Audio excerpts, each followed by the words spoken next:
ധരിക്കുകയും യോഹന്നാനോട് മാമോദീസ കൈക്കൊള്ളുകയും ചെയ്ത ഞങ്ങളുടെ കർത്താവേ യേശു മിശിഹായേ, ഞങ്ങളുടെ മേൽ അനുഗ്രഹം ചൊരിയണമേ.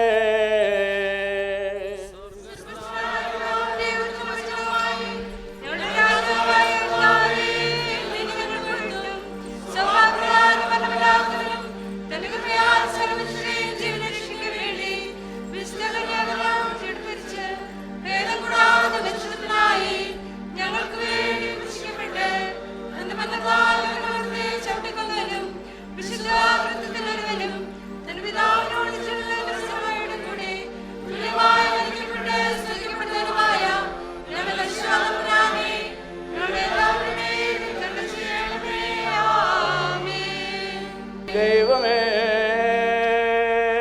നീ പരിശുദ്ധനാകുന്നു.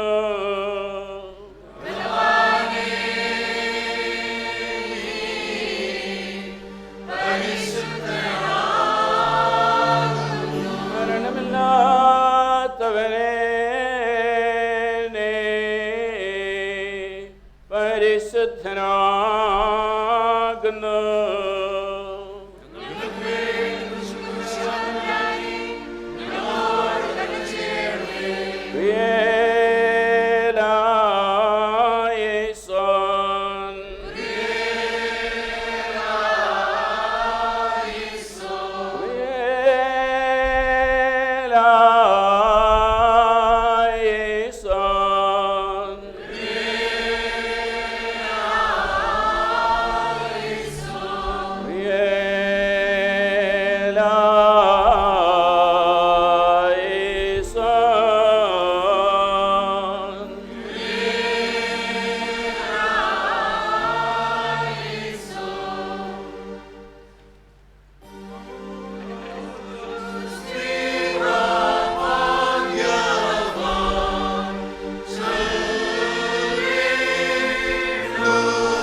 ഭാഗ്യവാനായ പൗലോസ്ലീഹ റോമർക്ക് എഴുതിയ ലേഖനം 6-ാം അധ്യായത്തിൽ നിന്നും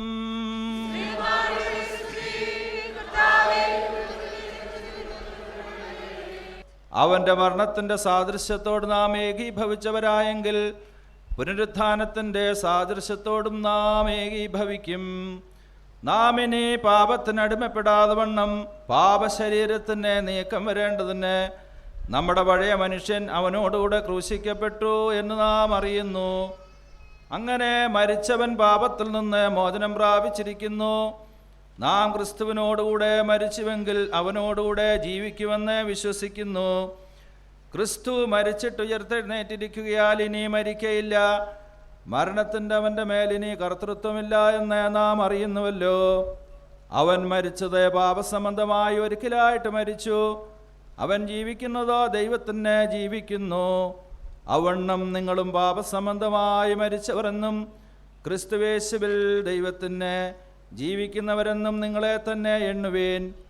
ആകയാൽ പാപം നിങ്ങളുടെ മർത്യ ശരീരത്തിൽ അതിൻ്റെ മോഹങ്ങളെ അനുസരിക്കുമാറിനി വാടരുത്.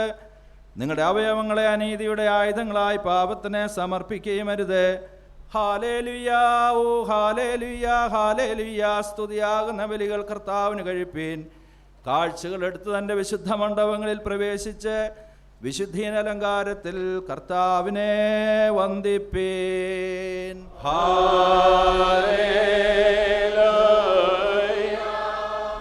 സഹോദരരെ, നാം അടക്കത്തോടും ഭയത്തോടും വണക്കത്തോടും ശ്രദ്ധിച്ച് നമ്മുടെ കർത്താവ് യേശു മിശിഹായുടെ വിശുദ്ധ ഏവൻഗേലിയോനിലെ ദൈവത്തിൻ്റെ ജീവനുള്ള വചനങ്ങൾ അറിയിപ്പിനെ കേൾക്കണം.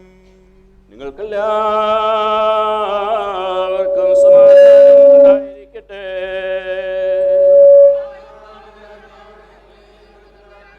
ലോകത്തിന്റെ ജീവനും രക്ഷയും പ്രസംഗിക്കുന്ന വിശുദ്ധ യോഹന്നാൻ ശ്ലീഹ എഴുതിയ ജീവൻ നൽകുന്ന പ്രസംഗമായ നമ്മുടെ കർത്താവ് യേശു മിശിഹായുടെ വിശുദ്ധ ഏവൻഗേലിയോൻ.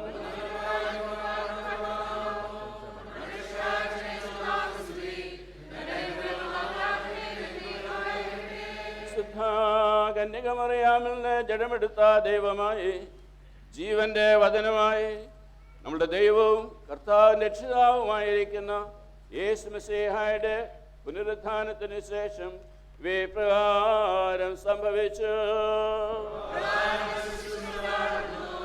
കരയ്ക്ക് ഇറങ്ങിയപ്പോൾ അവർ തീക്കനലും അതിന്മേൽ മീൻ വെച്ചിരിക്കുന്നതും അപ്പവും കണ്ടു.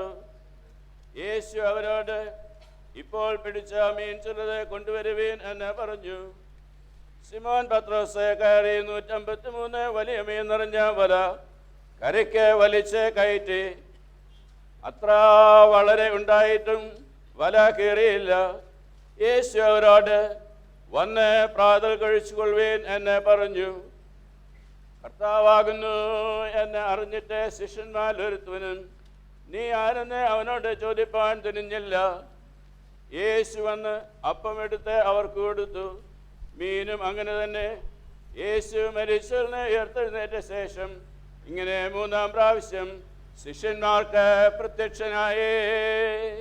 നിങ്ങൾക്കെല്ലാവർക്കും സമാധാനം ഉണ്ടായിരിക്കട്ടെ.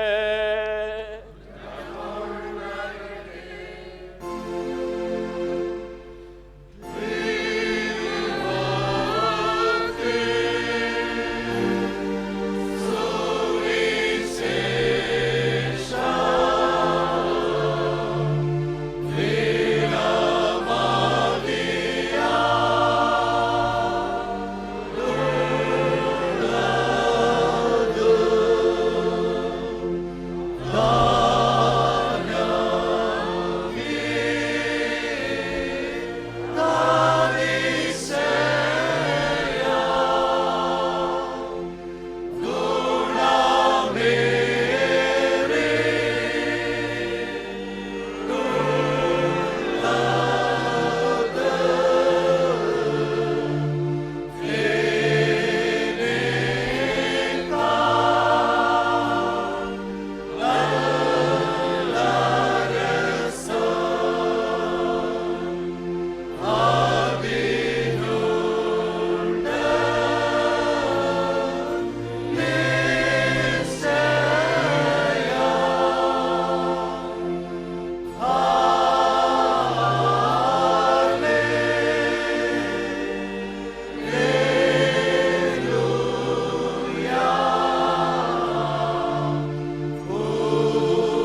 Barikimos Staumengalos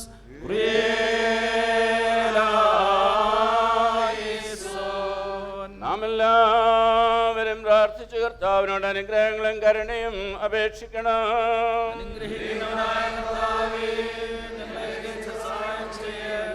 സ്തുതിയും തേജസ്സും പുകഴ്ചയും മാഞ്ഞു പോകാത്ത എല്ലാ നല്ല മഹിമയും എല്ലായ്പ്പോഴും കരയേറ്റുവാൻ ഞങ്ങളെല്ലാവരും യോഗ്യരുള്ളവരായി തീരണമേ. തൻ്റെ ശരീരം ഒരു സമയം തീറ്റുകയും തൻ്റെ രക്തം കലർത്തമേ കുടിപ്പിക്കുകയും തൻ്റെ സ്വർഗരാജ്യത്തമ്മെ അവകാശപ്പെടുത്തുകയും ചെയ്ത ഉത്തമനാഥനായ മെസ്സിഹാ തമ്പുരാന് ദൈവികമായി സ്തോത്രയാം പൂർണ്ണമാക്കപ്പെടുന്ന ഈ നേരത്തും നമ്മുടെ ആയുസ്സും ദിനങ്ങളൊക്കെയും സ്തുതിയും ബഹുമാനവും വന്ദനവും എനിക്ക് യോഗ്യമായിരിക്കുന്നു.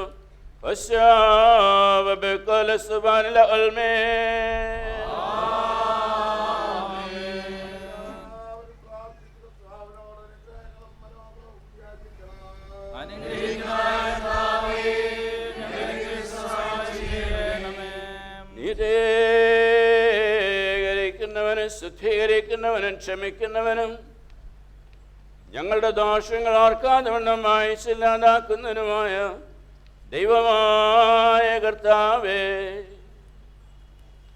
സംഖ്യയില്ലാതെ വണ്ണം പെരുപ്പവും വലിപ്പവുമുള്ള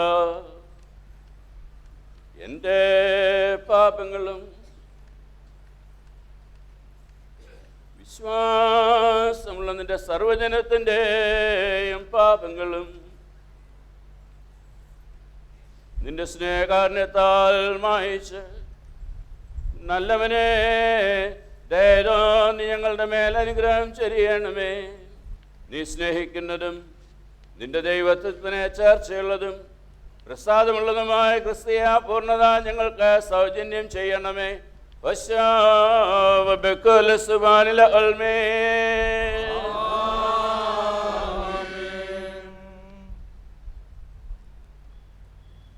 ഈറന്മാരിൽ നിന്നും മാലാഖമാരിൽ നിന്നും അറിഞ്ഞിരിക്കുന്നതിനായ പിതാവായ ദൈവമേ, നിന്റെ മുൻപാകെയും തൻ്റെ സ്നേഹം മൂലം ലോകത്തിന് വെളിപ്പെട്ട വാത്സല്യപുത്രന്റെ മുൻപാകെയും തൻ്റെ ആവശ്യപ്പാൽ ലോകത്തെ പരിപാലനമാക്കി ചെയ്യുന്ന പരിശുദ്ധ റൂഹായുടെ മുൻപാകെയും നിന്റെ കരുണാസനത്തിന് മുൻപാകെയുള്ള വിശുദ്ധ യാഗപീഠത്തിന്മേൽ ഞങ്ങളുടെ ആത്മീയ യാഗങ്ങളാണ് സത്യാനുതാപവും സ്തുതിസ്തോത്രങ്ങളും ഞങ്ങൾ സമർപ്പിച്ചു കൊള്ളുന്നു. നിന്റെ സമാധാനം ഞങ്ങളുടെ ഇടയിൽ വാഴുമാറാകണമേ. നിനക്കും പിതാവിനും പരിശുദ്ധ റൂഹായിക്കും സ്തുതിയും സ്തോത്രവും എല്ലായ്പ്പോഴും കരേറ്റും ആയിരിപ്പോഴും എല്ലായ്പ്പോഴും തന്നെ. കടങ്ങൾക്ക് പരിഹാരവും പാപങ്ങൾക്ക് വിമോചനവും എന്നേക്കും ദൈവത്തിൽ നാം പ്രാപിക്കുമാറാകാം. പാപികളുമായ നാം എല്ലാവരും ഉത്തരമായി പറയണം: പരിശുദ്ധനായ പിതാവ് പരിശുദ്ധനാകുന്നു, പരിശുദ്ധനായ പുത്രൻ പരിശുദ്ധനാകുന്നു, ജീവന് വിശുദ്ധിയുമുള്ള റൂഹായും പരിശുദ്ധനാകുന്നു. ജ്ഞാനം വിളിച്ചു പറയുന്നു, നാം എല്ലാവരും ഭംഗിയോടെ നിന്ന് വന്യപിതാവിന്റെ പിന്നാലെ ചൊല്ലണം.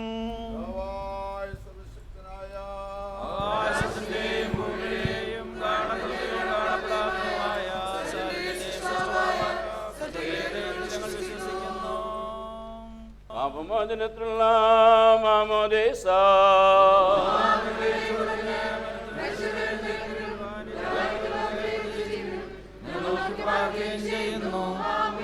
Barikimor Staumengalos Kurielaison.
ആരാധനാ മധ്യേ ഞങ്ങളെ തന്നെ തിരുമുമ്പാകെ സമർപ്പിക്കുന്നതിൻ്റെ സൂചകമായി ഞങ്ങൾ സമർപ്പിച്ചിരിക്കുന്ന ഈ സ്തോത്ര കാഴ്ചകളെ സ്വീകരിക്കുകയും ഞങ്ങളെ ഓരോരുത്തരെയും വാഴ്ത്തുകയും സഭയിൽ റമ്പാൻ സ്ഥാനത്തേക്ക് പ്രവേശിക്കുന്നതായുള്ള നിന്റെ 3 ദാസരെ സ്വർഗീയ വാഴ്വുകളാൽ നിറച്ച് അവിടുത്തെ വിളിക്ക് യോഗ്യരായി ശുശ്രൂഷകൾ അനുഷ്ഠിക്കുവാൻ ശക്തീകരിക്കുകയും ചെയ്യണമെന്ന് യേശുവിൻ നാമത്തിൽ അപേക്ഷിക്കുന്നു. ദയരുടെ കേൾക്കണമേ. നമ്മുടെ ധ്യാനത്തിൻ്റെ അടിസ്ഥാനമായി എസ്കേൽ പ്രവാചകൻ്റെ പുസ്തകം 33-ാം അധ്യായം 1 മുതൽ 11 വരെയുള്ള വാക്യങ്ങൾ ഇപ്പോൾ വായിക്കുന്നത്. യഹോവയുടെ അരുളപ്പാട് എനിക്കുണ്ടായതെന്തെന്നാൽ, മനുഷ്യപുത്ര, നീ നിന്റെ സ്വജാതിയോട് പ്രവചിച്ച് പറയേണ്ടത്, ഞാനൊരു ദേശത്തിൻ്റെ നേരെ വാൾ വരുത്തുമ്പോൾ ആ ദേശത്തിലെ ജനം തങ്ങളുടെ കൂട്ടത്തിൽ നിന്ന് ഒരു പുരുഷനെ തിരഞ്ഞെടുത്ത് കാവൽക്കാരനായി വെച്ചാൽ, ദേശത്തിൻ്റെ നേരെ വാൾ വരുന്നത് കണ്ടിട്ട് അവൻ കാഹളമൂതി ജനത്തെ ഓർമ്മപ്പെടുത്തുമ്പോൾ ആരെങ്കിലും കാഹളനാദം കേട്ട് കരുതിക്കൊള്ളാതെ ഇരുന്നാൽ വാൾ വന്ന് അവനെ ഛേദിച്ചു കളയുന്നുവെങ്കിൽ അവൻ്റെ രക്തം അവൻ്റെ തലമേൽ തന്നെ ഇരിക്കും. നമുക്ക് പ്രാർത്ഥിക്കാം. ഞങ്ങളുടെ ദൈവമായ കർത്താവേ, മനോഹരമായിരിക്കുന്ന പ്രഭാതത്തിനായിട്ട് ഞങ്ങൾ നിനക്ക് സ്തോത്രം ചെയ്യുന്നു. വ്യക്തി ജീവിതത്തിലും കുടുംബജീവിതത്തിലും സഭയുടെ കാലാകാലങ്ങളുള്ളതായ ആവശ്യങ്ങൾ ഞങ്ങളെ നടത്തിയിട്ടുള്ളത് ഓർത്ത് ഞങ്ങൾ നിന്നെ മഹത്വപ്പെടുത്തുന്നു. പ്രത്യേകാൽ ഈ സമയത്ത് സഭയുടെ നേരായ സ്ഥാനത്തേക്ക് പ്രവേശിക്കുന്നതായ കർത്തൃദാസന്മാരെ നിൻ്റെ ആത്മാവിൻ്റെ ഹിതപ്രകാരം നിൻ്റെ ജനം തിരഞ്ഞെടുത്ത് അവരെ ഈ സ്ഥാനത്തേക്ക് പ്രവേശിപ്പിക്കുന്നതാണ്. ഈ സമയത്ത് സ്വർഗീയമായുള്ള ദർശനത്താൽ ഞങ്ങളെ പ്രകാശിതരാക്കണമെന്ന് ഞങ്ങൾ ഈ സമയം പ്രത്യേകം പ്രാർത്ഥിക്കുന്നു. ഇവർ ദൈവജനത്തിൻ്റെ കാവൽക്കാരായിരിക്കാനായി നിന്നാൽ വിളിക്കപ്പെട്ടിരിക്കുന്നുവെന്ന് എപ്പോഴും ഉൾക്കൊള്ളുവാൻ തക്കവണ്ണം നീ അവർക്കിടയാക്കണമെന്ന് ഞങ്ങൾ ഈ സമയം പ്രാർത്ഥിക്കുന്നു. അവരെ സഭ വിശ്വസിച്ച് പരമേൽപ്പിച്ചിരിക്കുന്നതായ എല്ലാ ഉത്തരവാദിത്വങ്ങളും സഭയുടെ ദൈവജനത്തിൻ്റെ കാവൽക്കാരായിരിക്കാൻ, ജാഗ്രതയുള്ളവരായിരിക്കാൻ അവരെ നീ നിൻ്റെ ആത്മാവിനാൽ ശക്തിപ്പെടുത്തണമേ.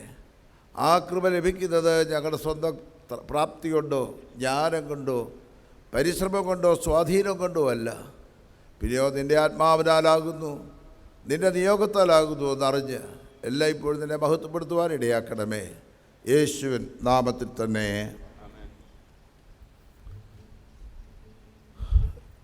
ഈ രാവിലെ സമയം നാം എല്ലാവരും ദൈവശ്രദ്ധയിൽ ഒരുമിച്ച് ചേർന്ന് വന്നിരിക്കുന്നത് ദൈവത്തിൻ്റെ ഹിതപ്രകാരം, ദൈവത്തിൻ്റെ ആത്മാവിൻ്റെ നിയോഗപ്രകാരം ദൈവജനം തിരഞ്ഞെടുത്ത് നിയോഗിച്ചിരിക്കുന്നതായ 3 കർത്തൃദാസന്മാരെയും അവരുടെ വലിയ ഉത്തരവാദിത്തങ്ങളിൽ അവർ ഭരമേൽക്കുന്നതിന് മുമ്പ് നമ്മുടെ സഭയുടെ പാരമ്പര്യപ്രകാരം ധൈര്യസ്ഥാനത്തേക്ക് പ്രവേശിപ്പിക്കുകയാകുന്നു. ഇതൊരു സ്ഥാനാരോഹണമല്ല, ഒരു നിയോഗമാകുന്നു എന്ന് ആദ്യമായിട്ട് ഞാൻ ഓർമ്മിപ്പിക്കട്ടെ. ഈ നിയോഗ ശുശ്രൂഷയിൽ വന്നു ചേർന്നിരിക്കുന്ന ഏവരെയും സഭയുടെ നാമത്തിൽ ഞാൻ സ്വാഗതം ചെയ്തുകൊള്ളുന്നു. നമ്മെ അനുസ്മരിപ്പിക്കുന്നത് എന്ത്? ദൈവം തിരഞ്ഞെടുത്ത് നിയോഗിച്ചിരിക്കുന്നതായുള്ള കർത്തൃദാസന്മാർ അവരുടെ ചുമതലകൾ എങ്ങനെ നിർവഹിക്കണം എന്നുള്ളതിനെക്കുറിച്ചുള്ള വളരെ വ്യക്തമായിരിക്കുന്ന ഒരു കാഴ്ചപ്പാടത്രേ ഈ ഭാഗത്ത് നിന്ന് നമുക്ക് ഉൾക്കൊള്ളുവാനായിട്ട് കഴിയുന്നത്. എസ്കേൽ പ്രവാചകൻ്റെ ലൂടെ ദൈവാത്മാവിൻ്റെ സംഭാഷണം നാം ശ്രമിക്കേണ്ടതത്രേ. അതെപ്പോഴും നമ്മുടെ കാതുകളിൽ മുഴങ്ങിക്കേൾക്കേണ്ടതത്രേ. ഒരു കാലത്ത് നാം വിസ്മരിക്കാതിരിക്കത്തക്കവണ്ണം ദൈവജനം ഓർത്തിരിക്കേണ്ടതാകുന്നു. ദൈവനിയോഗത്താൽ നാം തിരഞ്ഞെടുപ്പിച്ച ഈ കർത്തൃദാസന്മാർ ഈ വലിയ ചുമതലകളിൽ ജാഗരൂകരായിരിക്കാനും ദൈവഹിതപ്രകാരം അവർ ജനത്തിൻ്റെ കാവൽക്കാരായിരിക്കാനും ശക്തി നൽകണമേ എന്ന് നമുക്ക് ആത്മാർത്ഥമായിട്ട് പ്രാർത്ഥിക്കാം.